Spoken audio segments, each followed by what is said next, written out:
Hello and welcome to my studio journal. Now back in 2022, I started to redesign my home studio, shifting from software to hardware for the first time. What began as a few videos for some curious students soon became an ongoing unfiltered record.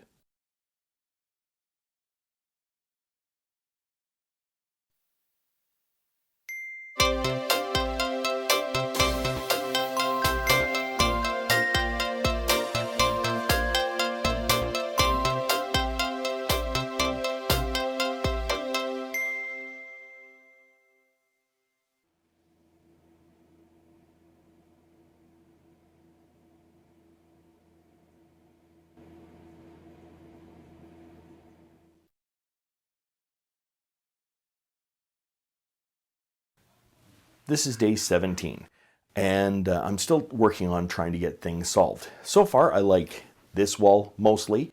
There's some things where I'm going to talk about that I want to change here, and perhaps here. Small changes, just small changes, nothing very big. This is still causing a bit of a problem over here, and it has to do with the mixing board. Now, the mixing board I have down off the camera over there, I thought it wouldn't be a big deal, but it's turning out to be a big deal. Having it that low, you can't see it. So if you're sitting at the chair here and working in this thing, yeah, you can turn around, you can see that. That's not a problem. But now all of a sudden, if you're over here, you can't see the mixing board. If you're over here, you can't see the mixing board. Basically, you can see the mixing board from no angle, unless if you're standing right in front of it. When you get into the Roland FA, all of a sudden, as you add more sounds or more parts to it, of course, everything gets louder unless if you start adjusting things, and you would have to adjust them, and that's fine. You would have to be able to see the mixer as well, or at least I'm finding that I'm having to look at the mixer a little bit more than I thought. I have the mixer way over there, and I have the compressor over here.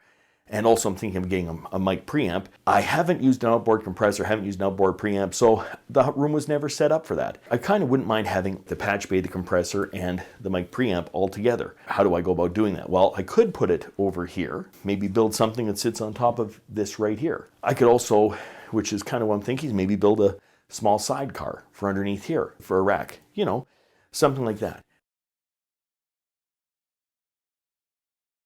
That means also the mixer would have to be moved. Now, where am I going to move it? There was an arm that looks something like this. Well, not something like this, exactly like this. I'm going to take that tray off, mount it to this thing. Now, then this arm on this side of the desk or this side of the desk. I'm not sure which one. The mixing board used to be over here on this thing, which I found I really liked. Can, you know, one of these arms be mounted on this table and have the mixing board here? When it was sitting here, it was fine. If I put it on this side, is it going to make this area right here too cramped? I don't know. The only way I know is to actually set it up, put this arm up, move the mixer off, and see where it works best. And so if I can move the mixer onto one of these trays, then that might actually help things out. For right now, I'm going to take the stand and mount it to these two different things, just see what it looks like. And then we're going to go from there. Okay, so we see the little arm that's up in the corner, well, or up in the side right there.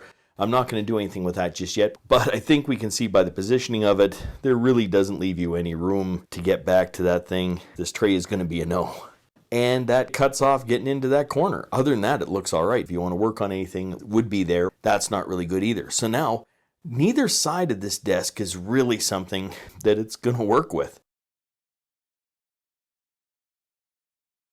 Every time you see these videos, what you see is you see a perfectly designed studio, a person that knows exactly what they're doing, and they put together a studio that's already put together. This is the experimental phase. What goes where? How am I going to put this here? It would help me out seeing somebody go through this entire process of setting this thing up, finding out it doesn't work, trying something new, finding out that doesn't work, moving things around. Because I find that when I watch videos like that, things don't work out. You come up with a great idea, and then you find out, well, that great idea really, it wasn't great after all. It didn't work. I find that to be very, very helpful. It looks too heavy back there with that many shelves. I would rather have a lot of shelves at the bottom and more open space at the top. I think that would look better.